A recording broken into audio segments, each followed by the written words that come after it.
আপনাকে জানাই নমস্কার ও শুভেচ্ছা। আপনি এসেছেন তত্ত্বকথা ইউটিউব চ্যানেলে, সনাতন ধর্মের আলোয় তত্ত্বের সন্ধানে। আপনার এবং এই জগৎ সংসারের শুভ কামনা প্রার্থনা করে শুরু করছি আজকের ভিডিও। যখন ঈশ্বর নিজেই রথে চড়ে রাস্তায় নেমে আসেন, তখন সেটা শুধুমাত্র উৎসব নয়, সেটা হয় প্রেমের, মুক্তির আর ভক্তির প্রকাশ। আজ আমরা জানব জগন্নাথ দেব কে, রথযাত্রার প্রকৃত তাৎপর্য কি, কেন লক্ষ লক্ষ মানুষ এই দিনে ঈশ্বরের রথ টানতে চায়। জগন্নাথ কে? একটি ঐশ্বরিক রূপ। জগন্নাথ শব্দের অর্থ জগতের নাথ বা বিশ্বের ঈশ্বর। তিনি শ্রীকৃষ্ণের রূপ, কিন্তু তাতে আছে এক অদ্ভুত অনুভূতির প্রকাশ। বড় বড় চোখ, কোনো হাত নেই, কাঠের দেহ। এই রূপ কোনো মানব শিল্পীর সৃষ্টি নয়, ভক্তের অনুভবের বহিঃপ্রকাশ। পুরীর মন্দিরে বিরাজমান জগন্নাথ দেব তার বড় ভাই বলরাম ও বোন সুভদ্রার সঙ্গে বিরাজমান। তার রূপ মনে করিয়ে দেয় কৃষ্ণ যখন রাধার কথা স্মরণ করে ভগ্ন ও বিচলিত হয়ে পড়েন, তখনই জগন্নাথের এই বিশেষ রূপ ধারণ করেন। রথযাত্রার ইতিহাস। রথযাত্রা শুরু হয় আষাঢ় মাসের শুক্লপক্ষের দ্বিতীয়া তিথিতে। এই দিন তিন দেবতা গুন্ডিচা মন্দির গমন করেন। এই প্রথার সূচনা হয়েছে প্রায় ৮০০ বছরেরও আগে।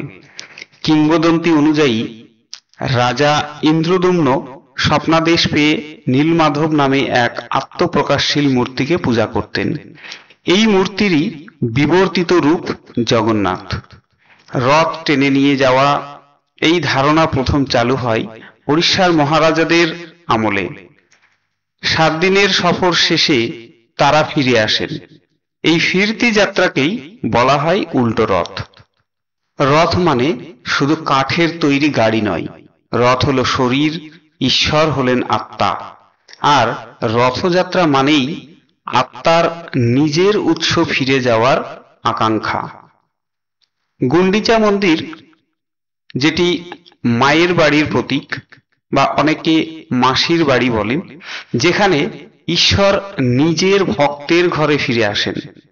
ওড়িশার পুরীর এই রথযাত্রা শুধু ভারতের নয়, পুরো বিশ্বের সবচেয়ে বড় রথযাত্রা। প্রতি বছর প্রায় ১০ লক্ষের বেশি মানুষ এখানে অংশ নেন। রথের দৈর্ঘ্য প্রায় ৪৫ ফুট। ৩টি রথ আলাদা আলাদা অর্থ বহন করে। প্রথম নন্দীঘোষ, যেখানে জগন্নাথ দেব বিরাজমান, এটি ভক্তি ও করুণার অর্থ বহন করেন। তালধ্বজ, যেখানে বলরাম দেব বিরাজমান, এটি শক্তি ও ন্যায় অর্থ বহন করে। তৃতীয় দর্পদলন, যেখানে সুভদ্রা দেবী বিরাজমান, এটি শান্তি ও সংযম এর অর্থ বহন করে। এই রথ টানার মানে আপনার ইন্দ্রিয়, অহংকার ও মোহকে টেনে ঈশ্বরের পথে নিয়ে যাওয়া। বিশেষ আচার ও রহস্যময় দিক। স্নান যাত্রা। রথযাত্রার আগে দেবতাদের বৃহৎ স্নান হয়। এরপর তারা অসুস্থ হওয়ার মতো ভাবে বিশ্রামে যান। নবকালেবরা। প্রতিটি ১২ থেকে ১৯ বছরে একবার জগন্নাথ দেবের মূল কাঠের মূর্তি পরিবর্তন করা হয়। এটাই বিশ্বের একমাত্র দেবতা যার শরীর বদলায়। পট পরিবর্তন। এই সময় ভক্তরা সাদা কাপড়ে মুড়ে পুরনো মূর্তিকে বিদায় দেন এবং নতুন মূর্তি বসান। এই প্রতিটি রীতি আত্মিক রূপান্তরের চিহ্ন। আজকের এই যান্ত্রিক জীবন, যেখানে মানুষ ঘূর্ণির মতো ঘুরছে, সেখানে এই রথযাত্রা একটি স্টপ বোতাম। এখানে ভক্ত নিজে বলে, আমি নিজের অহংকে ছাড়ি, আমি ঈশ্বরকে টানি আমার হৃদয়ে। এটি আত্মার মুক্তির রূপক, একটি চলমান উপাসনা।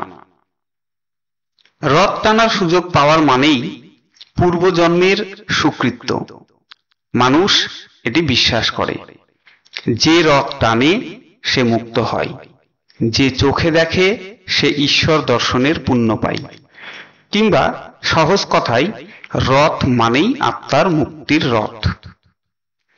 জগন্নাথ রথে চড়ে আসেন শুধু রাস্তায় নয়, আমাদের অন্তরে, আমাদের আত্মার রথে। রথ টানার মানে জীবনের ভার ঈশ্বরকে সমর্পণ করা। তাই শুধু রথ নয়, তুমি নিজেই রথ হও, আর ঈশ্বরকে নিয়ে যাও তোমার হৃদয়ের গুন্ডিচা মন্দিরে।